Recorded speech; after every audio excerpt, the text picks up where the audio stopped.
le thème de cette intervention, ça va concerner la prévention des conduites addictives et faire le lien avec le portail Addicted Pro. Juste quelques petits détails pratiques.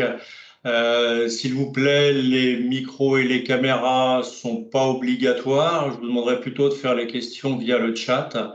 Et puis, à l'issue de notre intervention, si vous avez des questions, on pourra réouvrir les micros et les caméras pour plus de fluidité.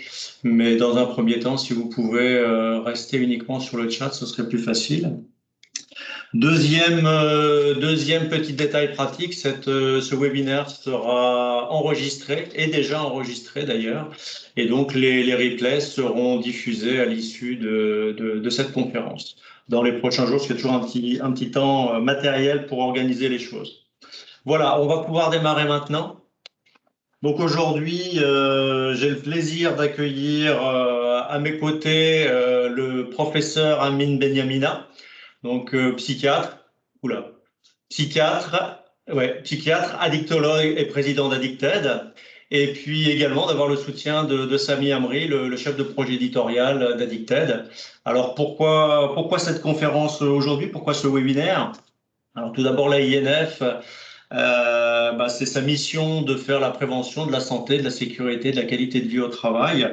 Dans ce cadre-là, on est partenaire d'Addicted déjà depuis plusieurs années et il nous a semblé intéressant de profiter de ce partenariat avec Addicted pour faire bénéficier aux adhérents de l'AINF et plus largement au public de l'AINF de cet outil qui nous semble très intéressant en termes de prévention et donc de mieux comprendre en quoi il allait pouvoir nous intéresser. Et puis, la dernière raison, tout simplement, c'est dans la continuité de nos thématiques, hein. Tous les mois, on organise des conférences sur le thème de la prévention. Le mois dernier, on avait sur l'écoute, très importante, sur la préservation de l'écoute dans l'entreprise. Demain, une autre conférence aura lieu sur la formation. Hein, voilà, donc toujours des thèmes sur la prévention. Et donc, aujourd'hui, ce sera sur la prévention des conduites addictives. On peut démarrer. Alors, première question, si tout le monde est connecté maintenant, je vois que ça se connecte de plus en plus. La première question, professeur Benyamina, c'est quoi une conduite addictive? D'abord, bonjour Eric, merci à l'ANF d'être partenaire, hein, et puis dans l'autre sens également, d'Addicted, le fonds Michel Reynaud, et puis d'Addicted Prod évidemment, qui est le sujet qui nous concerne aujourd'hui. Je vais peut-être profiter de l'intitulé de la formation de la veille, c'est-à-dire la parole interne de l'entreprise, pour dire que finalement la question des addictions, c'est aussi une question de parole et d'échange. Alors, c'est quoi une addiction? C'est quoi une conduite addictive? Et la différence est importante. C'est lorsque on perd toute liberté de s'abstenir face à un produit ou à un comportement. Donc, c'est une question de liberté. Et donc, cette perte de la liberté s'exprime cliniquement par un certain nombre de process, notamment le fait de répéter la consommation d'un produit. Alors, les produits les plus concernés, évidemment, en France et même dans l'entreprise, c'est tabac, alcool et peut-être un peu les produits dits interdits, comme le cannabis, mais pas que. Et cette privation de liberté, lorsque finalement le comportement se répète, est à l'origine de dommages physiques, psychologiques et environnementaux. Les premiers dommages, c'est d'abord, par exemple, si on se réfère à l'entreprise, le manque d'assuétude, le retard. Et puis les dommages peuvent être des dommages physiques, finalement un mauvais sommeil, on peut avoir des stigmates au niveau des organes, le foie pour l'alcool, les poumons pour le tabac, on peut prendre du poids et on peut aller comme ça crescendo vers des maladies plus graves. Ensuite arrive ce qu'on appelle en même temps, très souvent, les dommages psychologiques, de l'anxiété, de l'insomnie, de la dépression, et parfois on peut avoir même plus important que ça. Puis arrive comme un cercle interdépendant les dommages sociaux, et dans l'entreprise, c'est la perte de l'emploi, et dans la famille, et évidemment, c'est les conflits familiaux, conjugaux, avec les ascendants, les descendants. Donc en gros, c'est ça une conduite addictive. Ce n'est pas une quantité d'alcool consommé, une quantité de tabac, c'est une quantité d'alcool. Chez une personne précisément, on verra après les différences à un moment dans sa vie et dans un environnement précis. C'est ce qu'on appelle le lien entre une personnalité, un produit ou et un environnement. C'est ça une conduite addictive. D'accord. Et donc, par rapport à ça, sommes-nous tous égaux face à à ce risque de conduite addictive? Eh bien non. Alors évidemment, ça nous renvoie à voir un des éléments du triptyque. La conduite addictive se différencie par la vulnérabilité d'abord en fonction du sexe. Les femmes, quel que soit le produit, et c'est d'ailleurs plus exprimé pour ce qui est de l'alcool, sont plus exposées pour la même quantité pour des raisons physiologiques. Il y a une injustice naturelle qui s'exprime sur les femmes. Euh, les personnes plus jeunes, pour ce qui est par exemple du cannabis, sont plus sujettes à des vulnérabilités psychologiques qu'une personne qui, à partir d'un certain âge, a fini de maturer son cerveau, après 23-24 ans. Voyez, les personnes qui ont, par exemple, une prédisposition psychologique au stress, à l'anxiété ou aux maladies psychiatriques graves comme les psychoses sont plus sujettes à ce type finalement de conduite et de dommages liés à la conduite surtout. Il y a des prédispositions aussi de caractère qui font que certaines personnes sont plus sujettes à consommer des drogues parce qu'elles ont, à travers la consommation de ces drogues, une proportion à gérer leur anxiété, à gérer leur stress, à gérer leur impulsivité ou bien leurs émotions, ou d'autres qui, c'est tout le contraire, ont besoin ou ont une appétence pour les drogues parce qu'elles ont des envies de nouveautés, de recherche de sensations. Donc on est totalement indifférent, différent et injustement doté finalement à la fois sur le plan psychologique et sur le plan physique face aux drogues. D'accord. Et dans la situation sanitaire actuelle, est-ce que ça, les confinements répétitifs, l'angoisse du Covid, est-ce que ça a une influence sur ces conduites? Alors là, vous avez mis à l'écran, Eric, l'enquête BVA qui a été portée par Addiction France. Au cours du premier confinement, comme tout le monde le sait, ça a été un confinement très dur, très sec, qui a concerné tout le monde. Ce qu'on en tire, c'est que la plupart des produits ont été majorés. Vous voyez ici les écrans, forcément. Alors, il y a une confusion entre les écrans pour des raisons dites professionnelles, puisque tout le monde le sait, le télétravail s'est fait grâce à l'outil écran. Et mais on voit que tous les produits usuels et les produits qui ne sont pas interdits, hormis, vous voyez ici le cannabis, ont été majorés. On le voit. On voit ici le tabac 35%, le cannabis 33%, les anxiolytiques, les somnifères, les antidépresseurs, l'alcool. Alors, les antidépresseurs, évidemment, ça, on voit ici que c'est 26%, mais on s'est rendu compte après ce premier confinement qu'on a eu aussi un effet lié à un effet de dépression lié à cette période.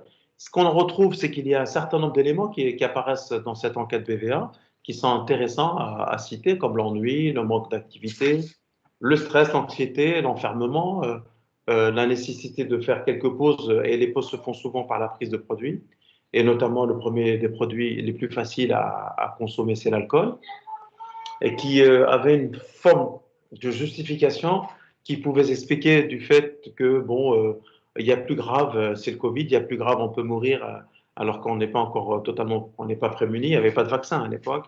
Et donc, il y avait une espèce de justification même pour ceux qui étaient des consommateurs occasionnels. On s'est rendu compte qu'il y avait une majoration de ceux qui avaient une consommation qui était régulière, quasi quotidienne, sont allés encore plus loin dans la consommation. Et ceux qui avaient un lien qui était anecdotique avec le produit se sont trouvés à consommer de manière régulière. Vous voyez, donc on est sur ce type finalement de consommation. Ce qu'il faut garder en tête, c'est que tous les critères liés à la consommation ont été majorés. Tous ceux qui consommaient ne sont pas ou ne seront pas forcément un jour dépendants, mais les dommages immédiats pouvaient s'exprimer à travers ce type de consommation. D'accord. Voilà. Euh, est-ce qu'on peut dire que dans ce cas-là, le travail est protecteur et comment expliquer que le télétravail augmente ces conduites addictives? Alors, le travail, il a pour nous un effet de rythme au quotidien. Alors, on se lève, évidemment, on se prépare, on va dans un milieu où on doit donner le meilleur de soi, c'est le travail. On est dans un milieu où on n'est pas isolé, et sinon, c'est pas du travail, c'est du télétravail. Et puis, on est, d'une certaine manière, vis-à-vis des addictions, protégé par le regard à la fois de ses collègues et de sa hiérarchie. Lorsque vous avez une pause, tout ce que vous pouvez, à la limite, vous autoriser en matière d'addiction, c'est, pour ceux qui peuvent encore le faire, c'est descendre et prendre une cigarette, une voire deux max. Alors quand on est à la maison, il n'est pas interdit de fumer chez soi, même si de plus en plus, on a le réflexe de sortir fumer dans le balcon. Euh, il est rare et de plus en plus rare de consommer de l'alcool sur son lieu de travail. Alors que quand on est à la maison, derrière son écran, on est décontracté, on peut se lever, prendre une bière avant 18 heures. Hein. Et on peut faire même des apéros. Rappelez-vous le terme d'apéro Zoom, qui se faisait derrière l'écran. Donc finalement, ça c'est un côté protecteur qui est un côté pratique, pratico-pratique. Il y a aussi le fait d'avoir ses amis ou bien ses collègues avec lesquels on échange. L'ennui était inexistant. On rentrait finalement le soir, on retrouvait sa campagne ou bien ses habitudes, et puis ça allait parce qu'on variait son esprit et on avait une manière finalement de ponctuer sa journée. Le télétravail a généré de l'ennui, du stress évidemment, et puis le travail était important, et puis parfois c'était aussi sujet de conflits à l'intérieur du couple, quand on était en couple. Ce qu'on n'a pas dit, c'est qu'on a eu quand même une majoration des violences intraconjugales, intrafamiliales très importantes, avec aussi un effet de consommation d'alcool qui était un effet de passage à l'acte. Donc, en gros, il n'y avait pas finalement la censure automatique provoquée par le travail et le regard de l'autre. Il n'y avait pas aussi la nécessité de rendu du travail et de qualité parce qu'on avait le collègue ou bien la hiérarchie qui était à côté. Donc oui, le télétravail peut, mais n'est pas forcément responsable de l'augmentation des conduites. Et le travail peut et n'est pas forcément toujours protecteur, mais il peut aussi. Donc Très ça, bien. il faut l'avoir en tête. C'est d'ailleurs un effet de conclusion pour la plupart des enquêtes qui ont été menées, ce n'est pas la seule BVA, des enquêtes qui ont été menées au cours de ces deux dernières années. D'accord. Donc, ce qui veut dire que les problèmes qu'on rencontrait avant, on va les rencontrer d'autant plus au retour du télétravail, puisque les gens auront augmenté entre les deux leur consommation.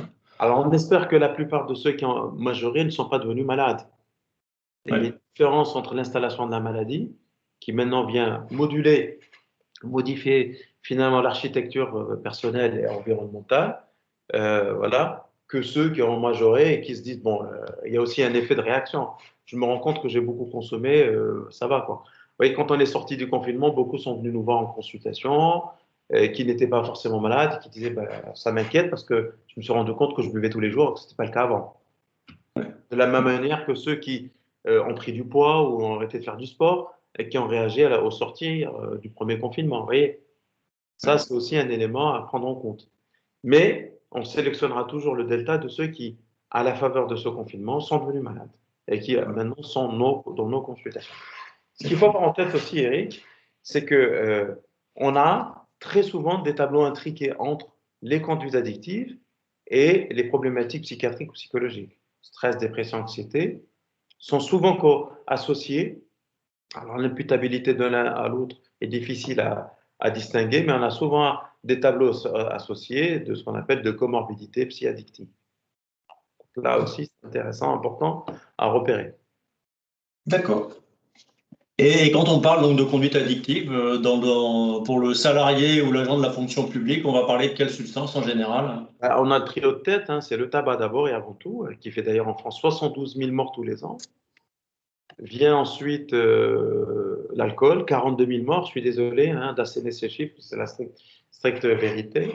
Et puis le cannabis, même si c'est un produit interdit, il est largement consommé, notamment dans les couches des personnes les plus jeunes.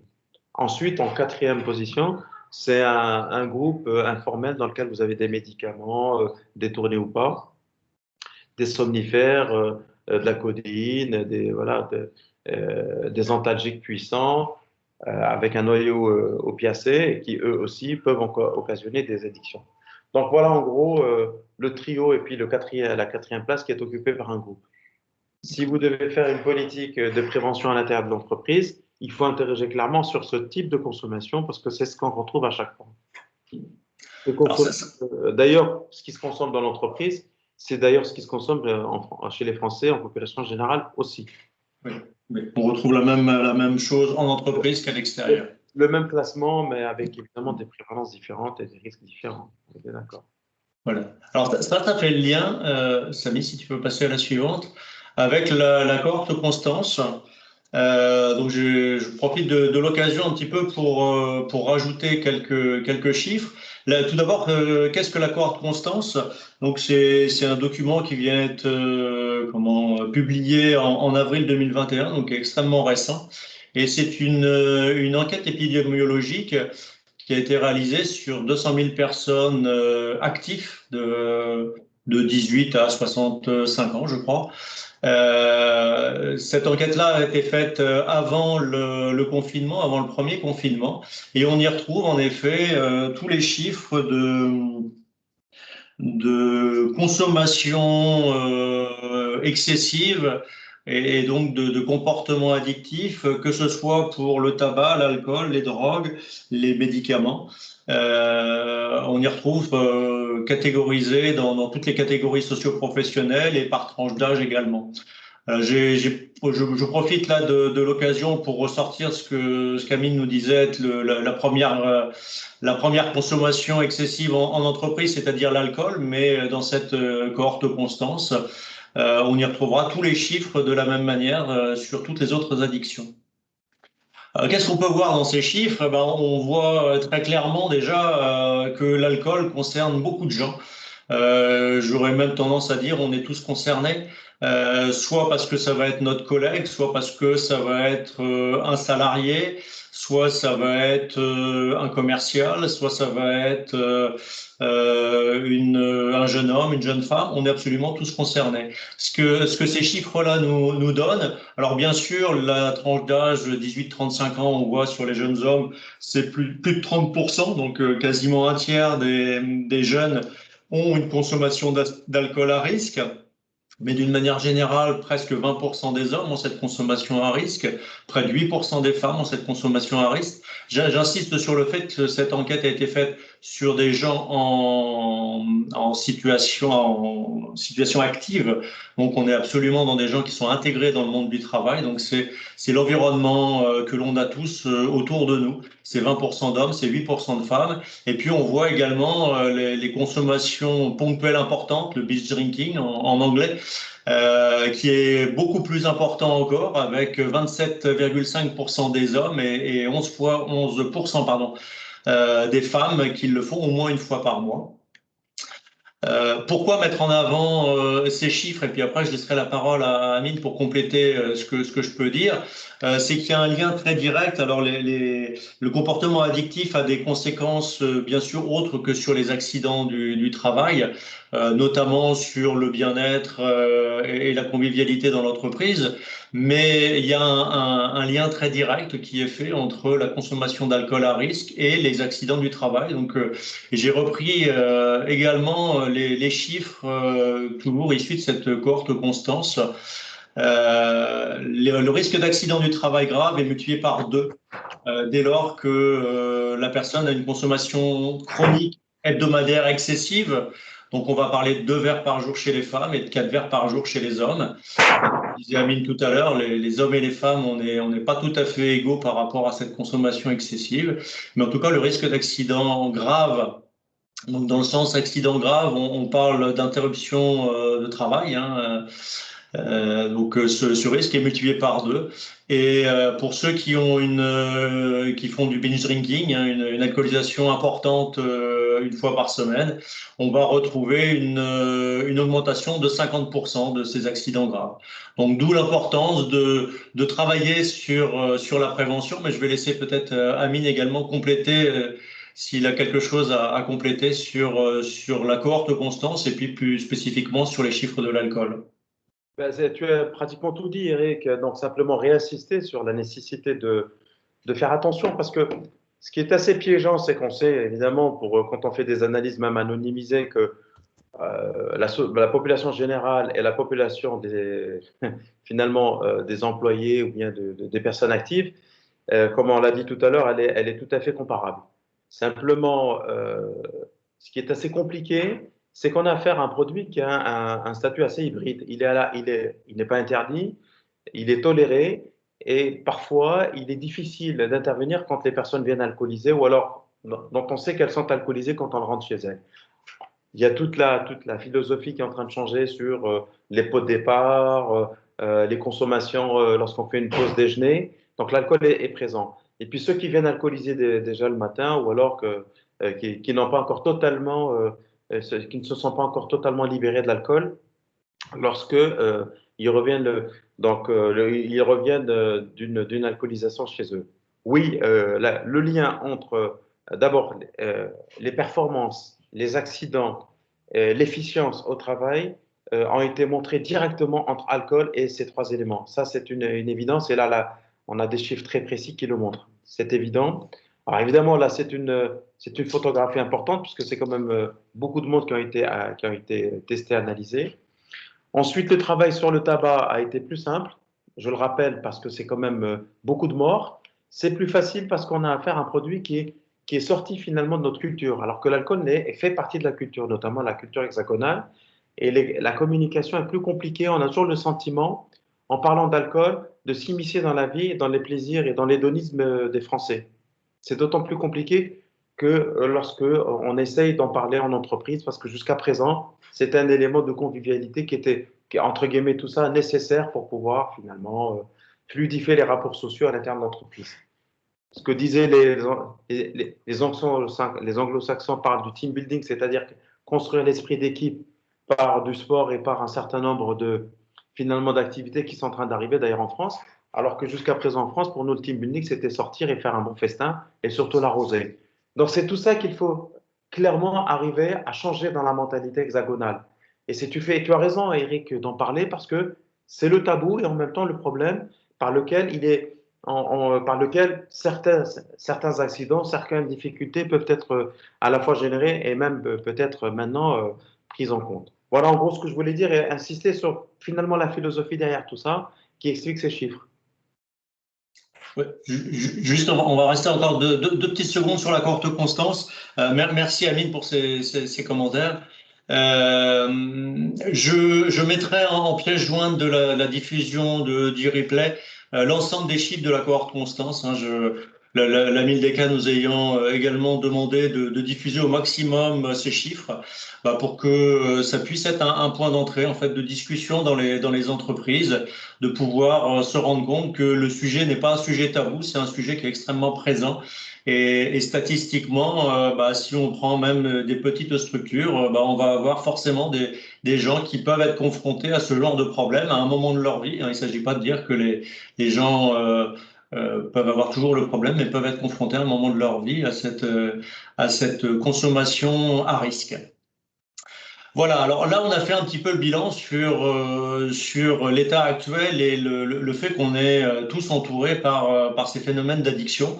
On va essayer maintenant de voir en quoi Addicted Pro peut être facteur de prévention, puisque c'est quand même aujourd'hui l'idée de mettre en avant des solutions et des pistes pour chacun d'entre nous.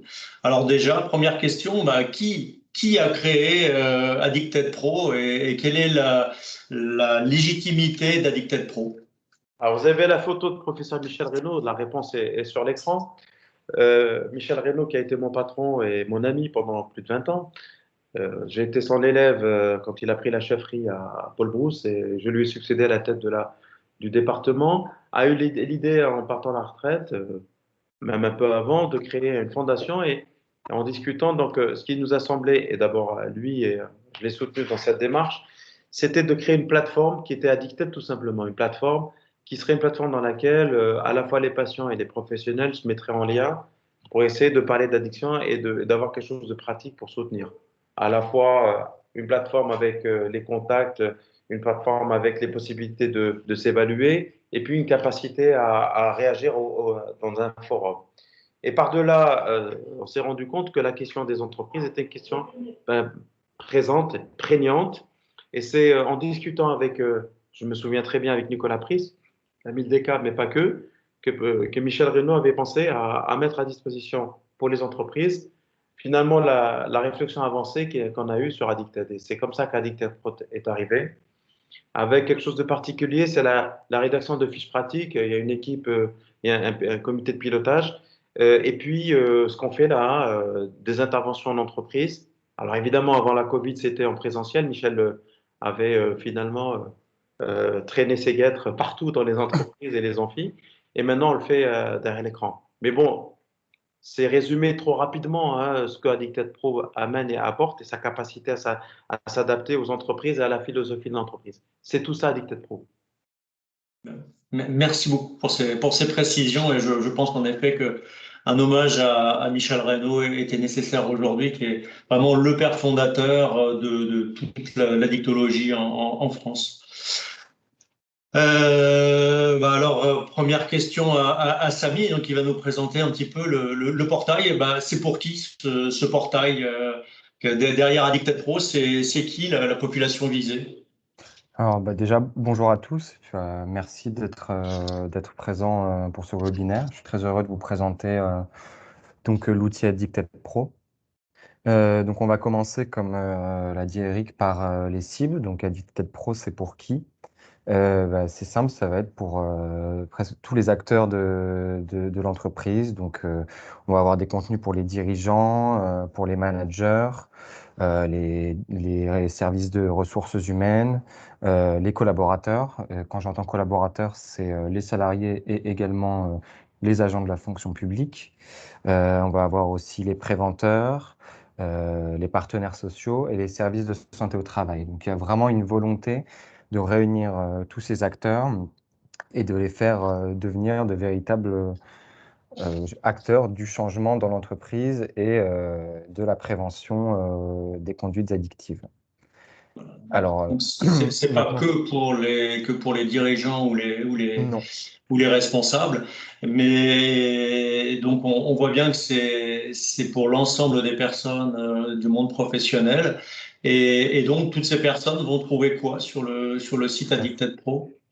Alors, sur le site Addicted Pro, vous allez avoir de nombreux contenus.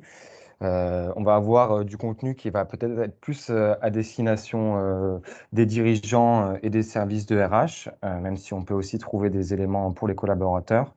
Donc ces contenus, ça va être des fiches pratiques que je vous présenterai un petit peu plus longuement dans la suite de la présentation.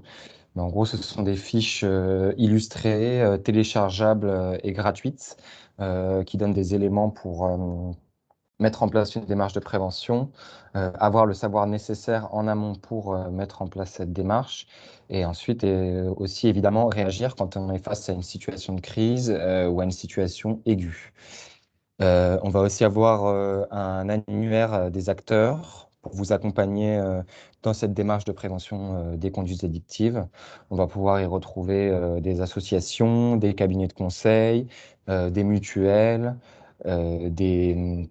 des préventeurs, des services de santé au travail, voilà, toutes sortes d'acteurs qui peuvent vous aider. Donc, vous aurez une brève présentation de ces acteurs, leurs coordonnées pour les contacter. Voilà, c'est des acteurs qui ont été vérifiés, qui sont reconnus et fiables. Et ensuite, on va avoir une partie plus à destination des collaborateurs, avec des tests pour évaluer un risque d'addiction. On va retrouver des tests dans toutes les addictions, soit l'alcool, le tabac, le cannabis, les jeux d'argent, les addictions comportementales, même des éléments spécifiques pour les jeunes, par exemple. Ça peut aussi intéresser des personnes des collaborateurs qui ont des enfants potentiellement avec des consommations de substances. Donc ça peut être intéressant aussi d'avoir ce genre de tests-là. On va avoir un annuaire géolocalisé des soignants et des structures en addictologie qui regroupe les addictologues publics et libéraux. On va retrouver aussi les XAPA, qui sont les unités d'addictologie hospitalière. On va retrouver aussi des services d'addictologie dans des hôpitaux. Et ensuite, donc, un forum d'entraide, donc totalement anonyme, qui est animé par des patients experts, donc des personnes qui ne sont plus dépendantes et qui ont un savoir médical en plus de leur expérience d'anciens dépendants pour pouvoir échanger sur les addictions, aider les personnes qui sont potentiellement passées par les mêmes étapes que les patients experts.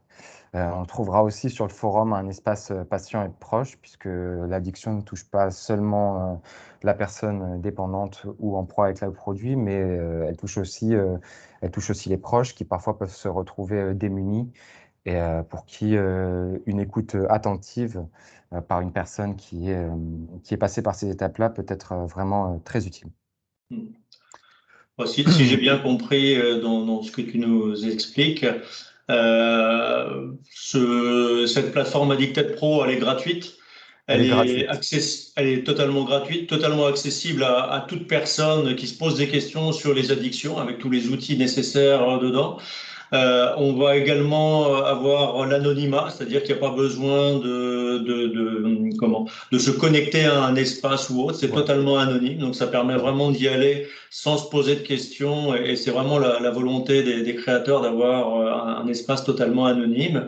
Et puis, je pense que le dernier point à souligner, c'est quelque chose de fiable, c'est-à-dire que ce soit les fiches, que ce soit les tests d'évaluation, que ce soit le forum, que ce soit les accompagnants. Tout ça, ça a été validé par un comité d'experts. Donc, on est sûr également du côté sérieux de tout ce qui est proposé sur cette plateforme. Bien sûr.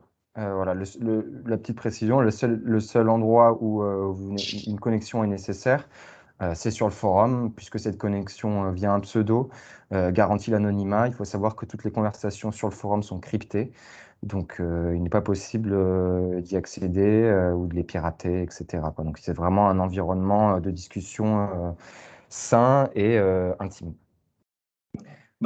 Merci pour ces précisions. On peut peut-être essayer de voir ce que l'on va trouver dans ces fiches pratiques et essayer de voir les différents outils dont tu nous as parlé. Essayer de bien comprendre comment elles sont catégorisées.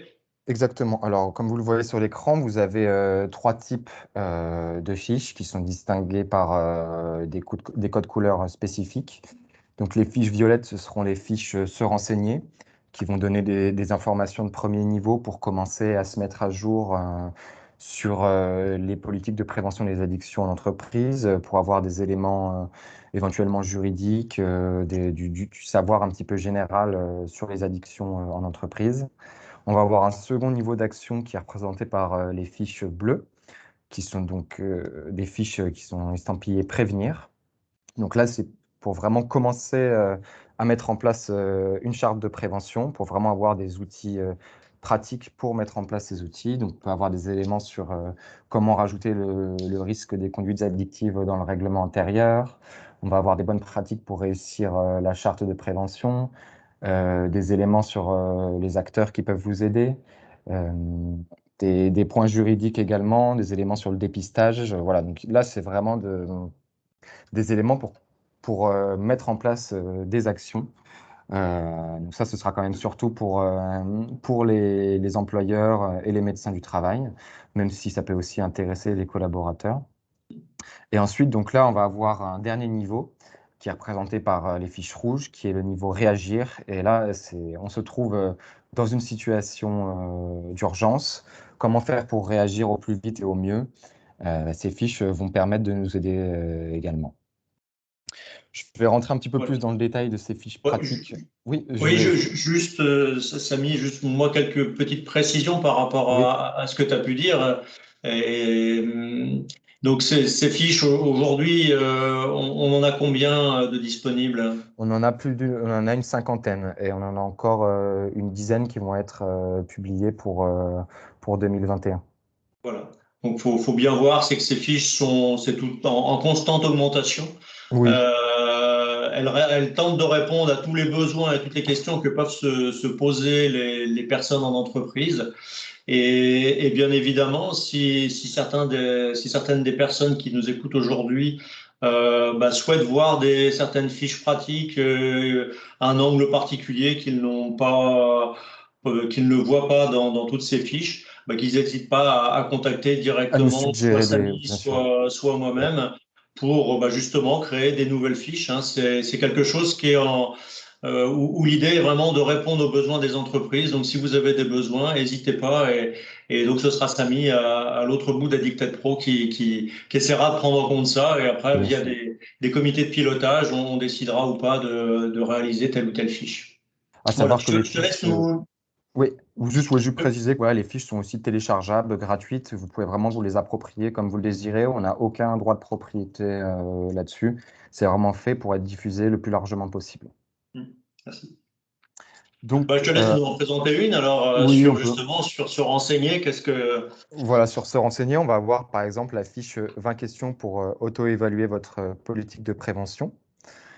Euh, Donc, si on se rend, là, vous voyez que la fiche s'affiche dans une page. Vous avez une liseuse sur le site. Donc, je vais agrandir l'écran pour que vous puissiez la voir correctement.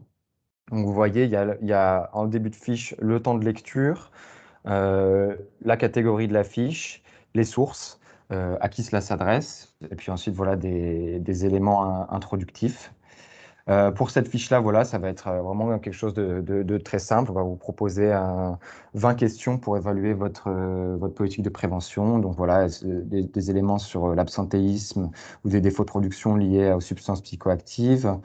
Est-ce que vous avez connu des situations en lien avec les substances psychoactives? Avez-vous des éthylotests dans vos véhicules si vous tenez une société qui nécessite l'utilisation de véhicules? Des éléments juridiques sur, par exemple, le DURP. C'est le document unique d'évaluation des risques professionnels. Les éléments sur le règlement intérieur, des éléments sur le management, voilà, sur l'organisation des pots en entreprise, par exemple. Des protocoles pour le trouble du comportement.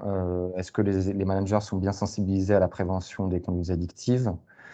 Des éléments d'information, voilà, est-ce que vous réalisez des campagnes de prévention? Est-ce que vous faites, par exemple, des campagnes comme le Mois sans tabac? Voilà, est-ce que vous avez des livrets ou des brochures qui parlent de consommation de substances psychoactives dans votre entreprise? Est-ce que votre équipe de secouristes est formée au risque des substances psychoactives au repérage précoce? Voilà, des éléments sur le médecin du travail également. Puis ensuite, voilà, est-ce que vous avez de l'aide de base pour pouvoir aider et soutenir les personnes? Donc, les numéros de services nationaux pour l'alcool et les substances illicites, donc alcool info service, drogue info service, par exemple. Des mesures d'accompagnement des personnes en difficulté. Est-ce que votre service de santé au travail a déjà été contacté dans le cadre d'une problématique liée aux substances psychoactives? Et puis ensuite, voilà, un volet travail, donc sur les conditions de travail, qui peuvent parfois peut-être favoriser ou protéger des usages de substances psychoactives. Voilà, comporte-t-elle des postes sur lesquels la consommation de substances psychoactives peut engendrer des risques supplémentaires, conduite, charisme, manipulation de produits dangereux. Et votre entreprise comporte-t-elle des conditions de travail qui risqueraient de favoriser la consommation, donc des horaires atypiques, des pratiques culturelles, de l'isolement, des répétitions de gestes, etc. On va passer ensuite Oui, juste pour Ouais, ouais, compléter ce que tu dis là, bien sûr. c'est vrai qu'on me pose souvent la question, mais par quoi on commence? Comment faire pour aborder le sujet? Hein, donc, on a vu tout à l'heure un petit peu le comment aborder le sujet avec la cohorte Constance qui démontre qu'on est tous concernés dans les entreprises, pas par la consommation, mais directement, mais les problématiques de conduite addictive dans l'entreprise. On voit ici une manière de répondre sur par quoi on commence, en fait, en se posant un certain nombre de questions et puis de par la discussion avec les partenaires sociaux, avec les collaborateurs, on peut identifier des points sur lesquels ça donne un écho particulier dans l'entreprise, de mettre tel ou tel point auquel on aura répondu non à ce petit questionnaire pour démarrer une démarche. Hein. Tout ce qui est prévention est souvent une succession d'étapes, c'est jamais un aboutissement en tant que tel. Deuxième D'accord. chose donc, que tu vas nous présenter, Samy, c'est Oui. sur la prévention. Donc, sur justement comment, si on est une société un petit peu plus grosse, mais pas forcément, comment est-ce qu'on peut essayer de mettre en place une charte de prévention Voilà. pour essayer de cadrer les choses. Voilà, donc vous avez cette fiche qui est donc reprise avec des éléments de l'INRS, qui est un organisme très sérieux de prévention des risques professionnels, et également Légisocial qui donne des éléments juridiques. Voilà, donc on va avoir des éléments généraux sur la charte globale de prévention. Voilà, comment organiser autour du projet, voilà, impliquer tout le monde, donner l'exemple, former les participants pour écrire la charte en montrant des exemples également, faire du benchmarking sur ce qui marche dans les autres entreprises, préserver un dialogue social de qualité.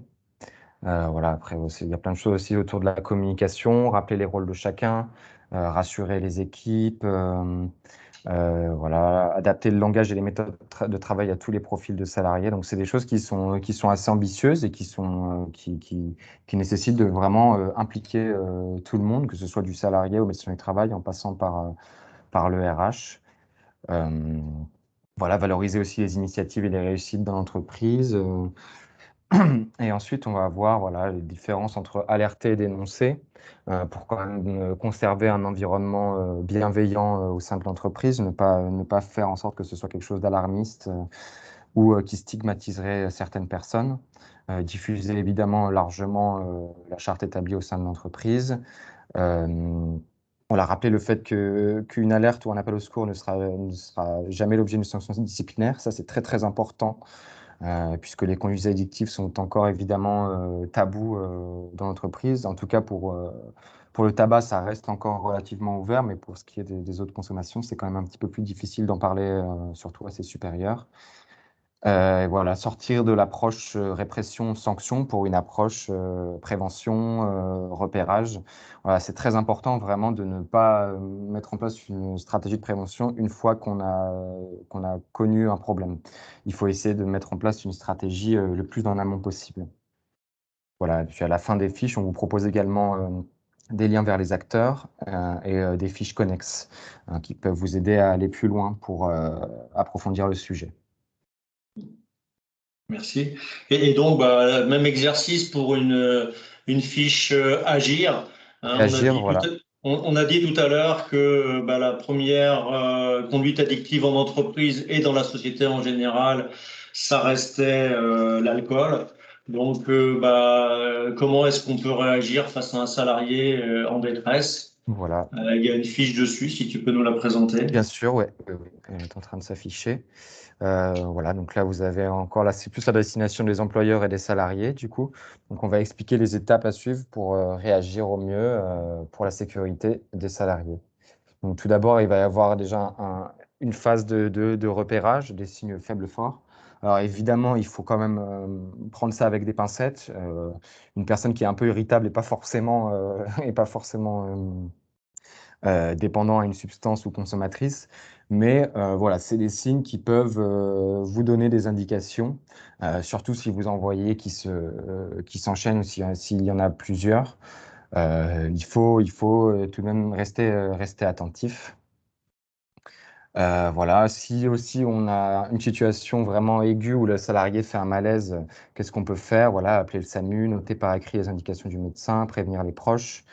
Si le salarié devient agressif, peut-être éventuellement appeler le service de police ou de gendarmerie, prévenir les proches tout de suite après la crise, demander aussi l'avis du secouriste et surtout maintenir le dialogue. Voilà, il faut vraiment accompagner par un tiers suivant les modalités définies dans le règlement intérieur. Assurez-vous avec les proches qu'ils ne restent pas seuls. Voilà, parce que c'est très important. La solitude, c'est vraiment le moyen de renforcer l'addiction. Il faut que la personne se sente accompagnée.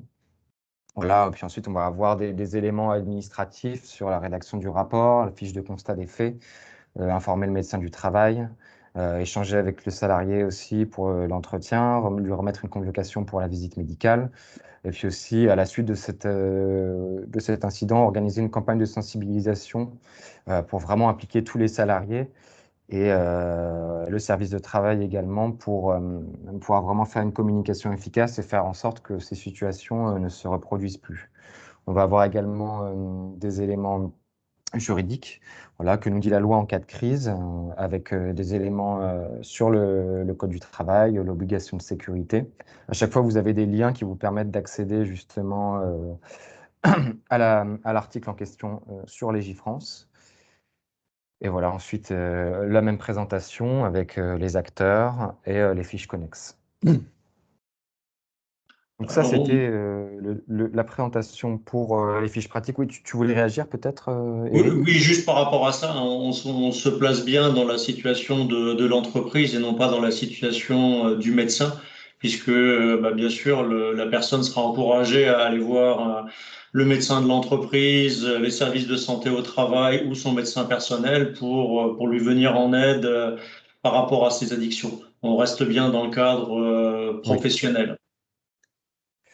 Alors ensuite, on va avoir une liste d'acteurs, comme je vous l'ai dit précédemment, pour vous accompagner dans une démarche de prévention des conduites addictives. Donc voilà, vous avez des associations, des cabinets de conseil, complémentaires santé, organismes publics, partenaires institutionnels, services de santé au travail et start-up. Donc si vous voulez regarder un peu plus en détail sur le site, je peux vous présenter par exemple l'INF. On va avoir des éléments. Ah, alors, pardon, c'était pas la bonne. On va avoir. Alors, parce que là, il y a un problème, excusez-moi. On va présenter Addiction France. Avec, voilà, vous avez une présentation de l'association, de ses missions et actions, euh, les apports au public et les points forts, et ainsi que des éléments de contact. Là, vous avez donc l'adresse, la ville et le numéro de téléphone et le site. Et on va avoir aussi les contacts éventuellement s'il y a une adresse de contact. Donc voilà, ça c'est vraiment la référence qu'il faut utiliser pour, pour pouvoir avoir vraiment de l'aide de professionnels pour mettre en place votre stratégie de prévention.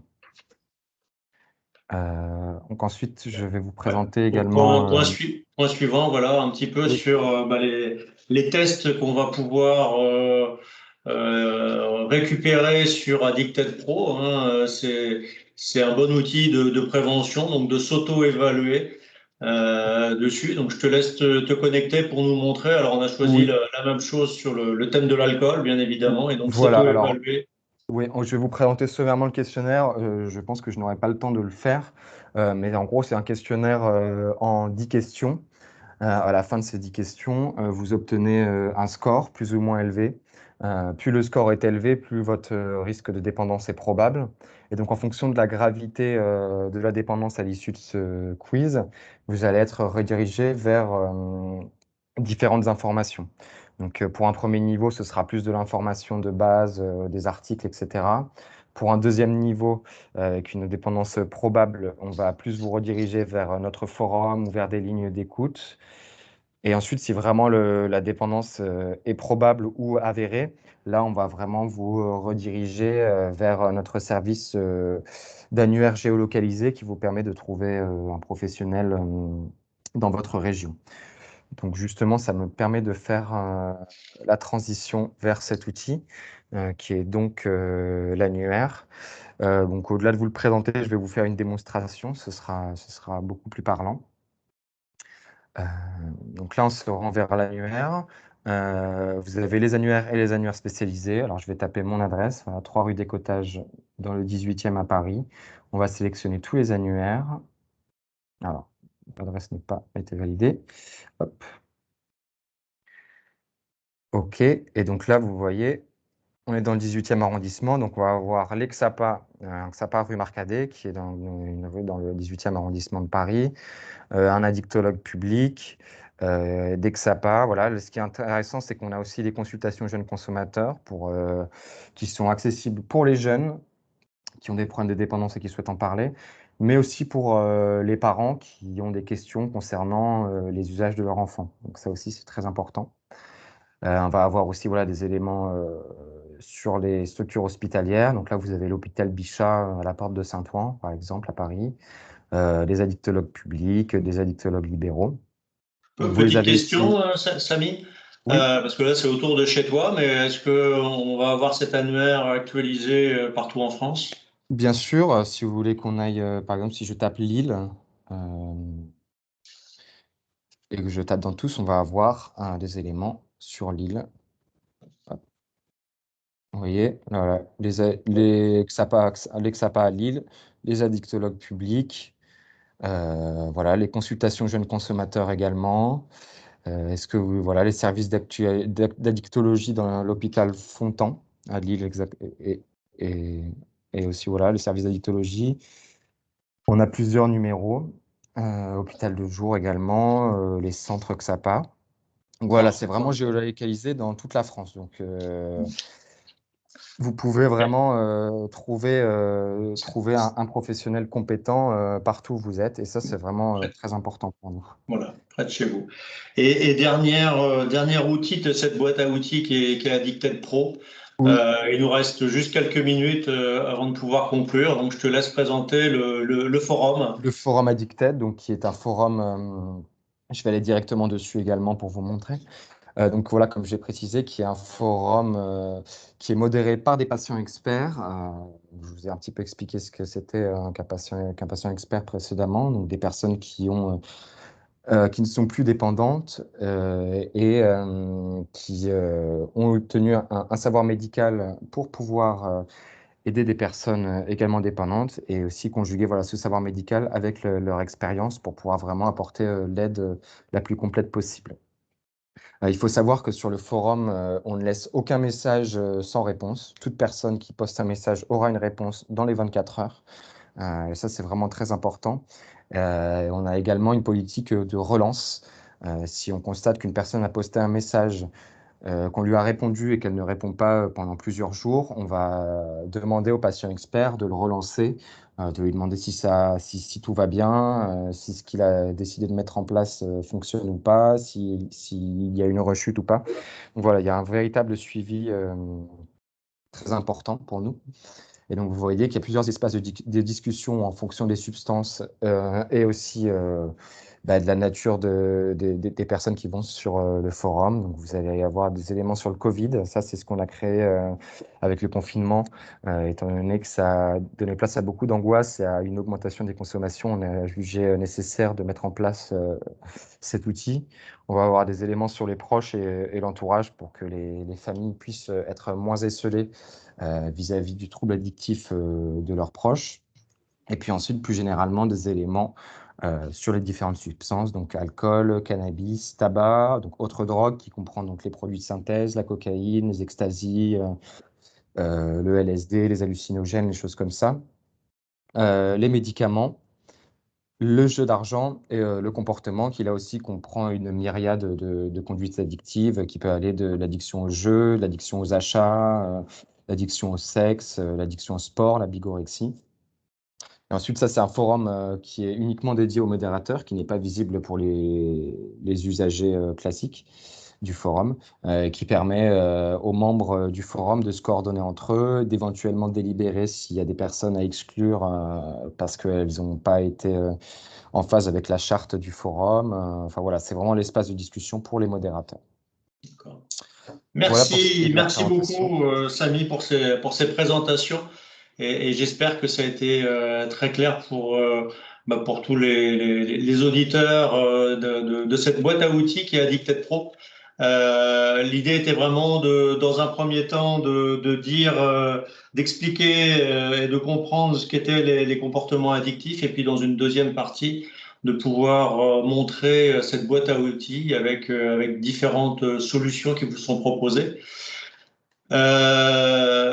Si vous avez maintenant des questions, vous pouvez parfaitement réouvrir vos micros ou poser les questions sur le chat. Je vois que quelqu'un a mis que c'était très intéressant, mais qu'il devait partir. Mais si des personnes qui sont encore présentes souhaitent poser des questions, on peut prendre quelques minutes pour y répondre. Oui, bonjour. Bonjour. Bonjour, oui, vous m'entendez bien? Oui. Parfaitement. Ok, merci beaucoup pour la qualité de votre présentation. Donc, je me présente, je m'appelle Samy Fietta, je suis actuellement doctorant en psychologie du travail et je fais tout un travail de recherche sur le lien entre conduite addictive et conditions de travail. J'avais une question pour Monsieur Benyamina qui justement nous faisait une définition en début de séminaire, enfin, de webinaire sur la définition des conduites addictives. Et en fait, on remarque dans les travaux de Michel Reynaud que c'est assez compliqué finalement de faire une distinction entre conduite addictive et le terme que lui a beaucoup utilisé dans ses travaux de pratique addictive. Et du coup, je voulais savoir si vous faisiez, vous, une différence, parce que, ayant travaillé dans un service de santé au travail pendant plusieurs années, je me suis rendu compte qu'il y avait beaucoup de personnes qui utilisaient ce lexique, mais voilà, ils parlaient d'addiction, de conduite addictive, de dépendance, sans forcément toujours faire une différence. Et du coup, je voulais savoir si vous faisiez une distinction entre conduite addictive et pratique addictive. Voilà. Merci. Alors, la manière avec laquelle j'ai présenté les pratiques ou les conduites addictives, hein, je vais pas n'était pas distingué et n'était pas destiné à un doctorat en psychologie, vous avez bien compris. Alors là, sinon, on se met sur le lexique classique, c'est-à-dire troubles liés à l'usage de substances psychoactives. En gros, on se met sur les définitions type SIM ou bien DSM. Bon, pratique addictive, c'est plutôt de la littérature sociologique, pour être tout à fait franc et tout à fait clair. Conduite addictive, c'est plutôt de la sémiologie médicale. Mais de la même manière, on retrouve en quelque sorte les définitions nosographiques qui permettent de sérier un certain nombre d'items pour tomber sur la définition. Donc il n'y a pas une grande différence. Au fond, c'est simplement l'espace à partir duquel on définit les choses. Voilà, en gros, c'est un peu ça. Hein. Mais l'addiction se définit par un certain nombre de critères. Et les conduites, ce ne sont pas forcément tous les items qui sont rassemblés pour pouvoir définir ou bien tomber sur l'addiction. Pour être, voilà. On peut, la pratique, les conduites addictives, ça peut être des conduites sans l'addiction qui est installée.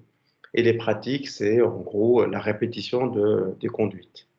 Je ne sais pas si j'ai été clair, mais c'est un peu comme ça qu'on a tendance à s'exprimer pour finalement entre cliniciens ou bien entre connaisseurs, c'est pas le terme, entre personnes qui sont habituellement confrontées à la prise en charge des personnes souffrant d'addiction. Ok, très bien. Merci beaucoup pour votre réponse. Merci pour la question. Est-ce qu'on a d'autres questions? N'hésitez pas à mettre micro et caméra hein, pour pouvoir se voir. C'est plus agréable de voir les gens. On va essayer de voir sur le chat. Sur le chat, on n'a pas de questions. Non, pour les commentaires que j'ai à faire sur la présentation de Samy, pour pouvoir appuyer, c'est assez rare pour avoir autant d'outils à disposition, hein, comme on a mis en place. Je prends par exemple l'audit, puisque ça a été le focus utilisé par Eric sur l'alcool. C'est un outil qui est validé. Il est tellement validé que c'est l'outil qu'on utilise dans les protocoles de recherche, avec un cut-off, un seuil. Donc, c'est vraiment pas, c'est pas l'échelle qu'on retrouve dans les magazines grand public, hein, adaptés. C'est vraiment des outils validés. Les gens ont un score. On ne leur demande pas de se prendre en charge pour le coup, mais bon, elles peuvent d'emblée se tester et par la même occasion échanger sur le forum avec à la fois des experts et des patients experts. J'ai pris cet exemple, hein. J'aurais pu prendre un autre. Tout à fait. Alors, on a un commentaire de Monsieur Gillot Lambert qui voulait savoir comment mettre des actions de prévention lorsque l'on est une ETT. Alors, qu'est-ce qu'on appelle ETT? Une entreprise, alors, je ne sais pas. Bonjour à tous. Oui, bonjour. Donc, c'est Madame Gillot, pardon. Ah, pardon, madame, excusez-moi. ETT, c'est une entreprise de travail temporaire. Ah. D'accord, travail temporaire. Je vois bien comment mettre des actions auprès de nos collaborateurs intérimaires, mais comme eux, ils interviennent chez des clients, c'est comment on peut intégrer nos clients dans notre démarche de prévention. Je sais qu'il y a des entreprises qui suivant l'activité qui confient à nos intérimaires, mettent en place de l'information, mais aussi des actions de dépistage, on va dire. Donc, je ne sais pas ce qui est le mieux, quoi. Je suis un peu perdue là. Oui, je comprends. Eric, tu veux répondre? Alors, déjà, une première réponse, ça va être de pouvoir en discuter avec ces intérimaires, même s'ils ne sont pas sur le site propre de l'entreprise de travail temporaire.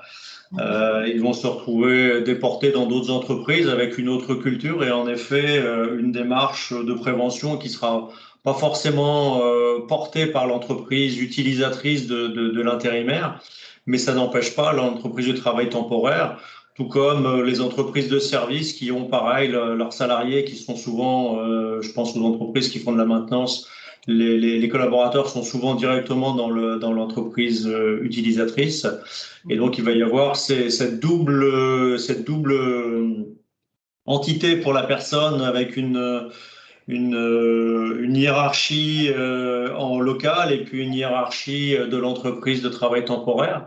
Mais rien n'empêche d'avoir cette manière de faire de la prévention et de mettre à disposition des outils, d'utiliser les tests, de favoriser la réalisation de ces autotests vis-à-vis des collaborateurs. De discuter également au niveau des clients de l'entreprise de travail temporaire pour les sensibiliser à ces problématiques-là, parce que c'est aussi la sécurité de vos propres salariés. S'ils interviennent dans une entreprise où l'alcool est un peu trop dans les pratiques, enfin là je prends l'alcool, mais c'est pas que l'alcool qui est visé, bien Non, il y a évidemment. aussi, oui, il y a la Mais drogue. Dans voilà, certains et la pays, drogue, bien la drogue. évidemment, hein, on est bien sûr sur toutes les conduites addictives. Mais donc, il y a vraiment ce double volet. Et d'un côté, faire de la prévention vers le personnel de travail temporaire et de l'autre côté, vers vos clients qui vont recevoir ces personnes-là pour les inciter à faire de la prévention. Je pense que vous pouvez agir sur les deux niveaux. D'accord, Ah, très bien, merci. Amine, si tu veux compléter. Je pense que tu as raison et je pense que ce n'est pas parce qu'on n'est pas finalement une entreprise finalement qui abrite en permanence de travail que pour autant on ne peut pas être producteur de charte de bonne conduite sur le sujet. Oui, En revanche, vos clients, ce sont les mêmes. Donc, vous pouvez aussi transmettre, vous pouvez mettre à disposition à la fois de la ressource humaine et du savoir et de la prévention. Donc, ce que vous faites pour la ressource humaine, vous pouvez le faire aussi pour la bonne pratique. d'accord. Je peux encore poser une autre question? Bien sûr. Allez-y, on a un peu dépassé le temps. De toute façon, c'est Eric qui gère. Dans la présentation, il y a un pavé où on parle des secouristes et former les secouristes alors, à reconnaître quelqu'un qui a une addiction. Oui. Donc, dans le travail temporaire, nous, on reçoit des personnes on les reçoit pour savoir ce qu'elles veulent pour trouver un travail. Donc, on pourrait former les assistants des agences pour qu'ils puissent identifier ou être alertés ou reconnaître quelqu'un qui pourrait être en addiction et ne pas missionner cette personne parce que derrière, on fait encourir des risques à cette personne, mais aussi aux autres collaborateurs avec lesquels elle va travailler. Est-ce que vous pensez que ça serait une bonne idée dans une action de prévention? Alors, bien évidemment, et ça peut faire partie de la charte en fait de votre entreprise de travail temporaire, de sensibiliser un maximum de vos collaborateurs qui vont missionner des travailleurs temporaires, donc de mener des actions de sensibilisation pour leur faire prendre conscience de certains symptômes qui pourraient ensuite conduire telle ou telle personne vers des conduites addictives, bien évidemment, pour faire de la prévention. On a parlé des secouristes, mais on parle de tout type de manager ou de représentants du personnel ou de toute autre structure dans l'entreprise qui pourra aider au déploiement de la prévention. D'accord, très bien. Il y a une question, Eric, de Merci. Mme Christelle Villemot. Pardon, merci bien, merci beaucoup. Merci. Je ne sais pas, peut-être qu'on pourra y répondre. Vas-y, je te laisse. Alors, Christine Villemot dit en qualité de manager RH, les addictions sont réelles sur un site comme le nôtre, un site de production. Nous avons toujours été présents sur le côté préventif, mais le côté sanction, comment faire lorsque la prévention ne suffit plus. Alors, la prévention n'est pas l'antichambre de la sanction. Lorsque la prévention ne marche pas, c'est probablement le choix ou bien l'orientation. La sanction, donc, elle est liée à la philosophie de l'entreprise. Et je pense qu'il y a suffisamment de fiches, comme les a présentées Samy, pour pouvoir y recourir le moment venu. Donc, probablement que lorsque la personne consomme sur son lieu de soins, c'est qu'elle est malade. On n'est plus dans la transgression volontaire ou dans je ne sais quelle provocation, ce que probablement doit faire une personne qui a vraiment des difficultés à rester abstinente au point de se présenter ou de consommer sur le lieu de travail. Donc là, on est sur un autre niveau probable. Et je pense, Samy, sans trop me tromper, il y a des fiches qui répondent à cela sur la plateforme Addicted et vous pouvez y avoir recours. Donc, que les choses soient claires, la prévention n'est pas l'étape qui précède la sanction. Vous voyez, il peut y avoir une sanction, évidemment, elle arrive à un moment précis en fonction du site, de la sensibilité ou bien de la philosophie d'entreprise, mais il y a quand même des étapes avant. Voilà, Eric, tu veux souhaiter?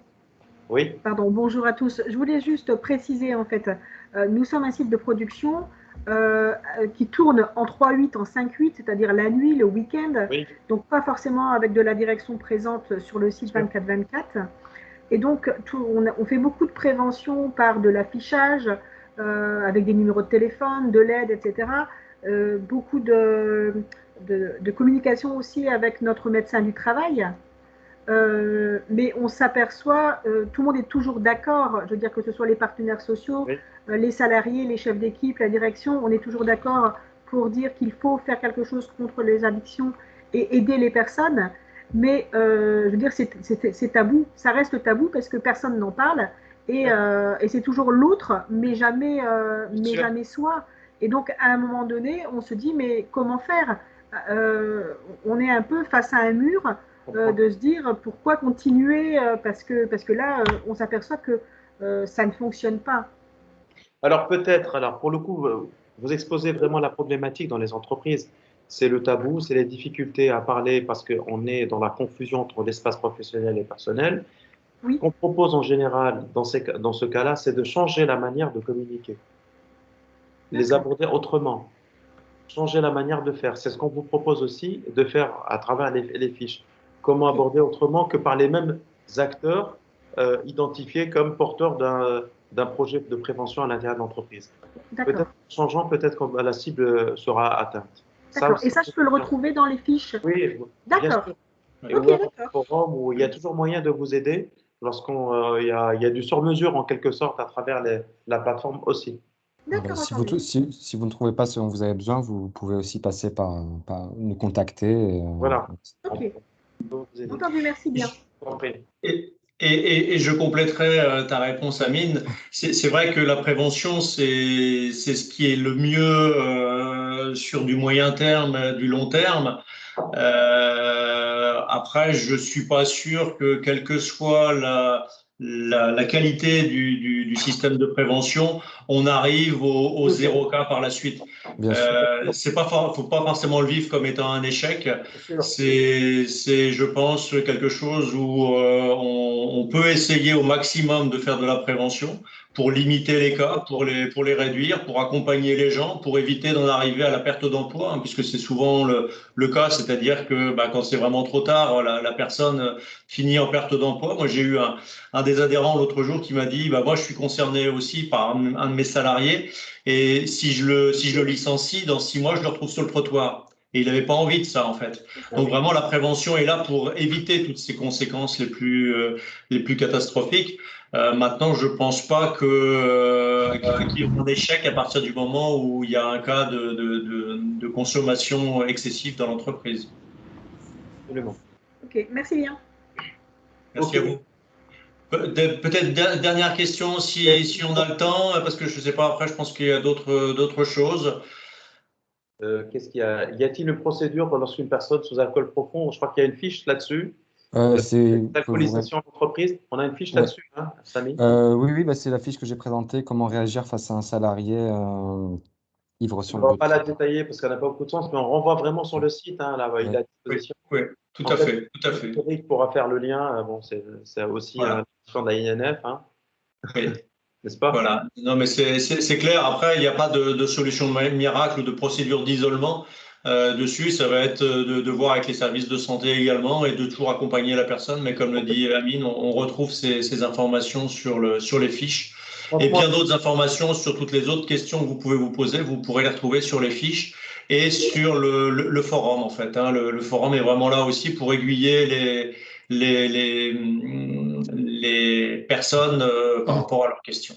Ouais. le forum est un forum de spécialistes et sérieux. C'est pas un forum Google un peu folklorique, hein. Vraiment, vous avez des choses qui, chaque situation peut avoir sa réponse, soit à travers les fiches, soit à travers les témoignages. Parce que toutes Voilà. les fiches, pour l'instant, ont vraiment bien balayé, mais il y a encore des choses qui, évidemment, nous échappent. Voilà, Eric. Merci beaucoup, Amine, pour tous ces compléments. Samy également pour cette présentation d'Addicted Pro. Félicitations pour Merci votre à vous. travail que vous avez réalisé depuis quelques années. Et puis, merci à tous ceux qui nous ont suivis. Beaucoup de gens sont restés du début jusqu'à la fin. Donc, c'est preuve de la qualité des Merci, interventions. Eric. Merci, à bientôt. Merci beaucoup. Merci à tous. Merci. Au revoir. Merci.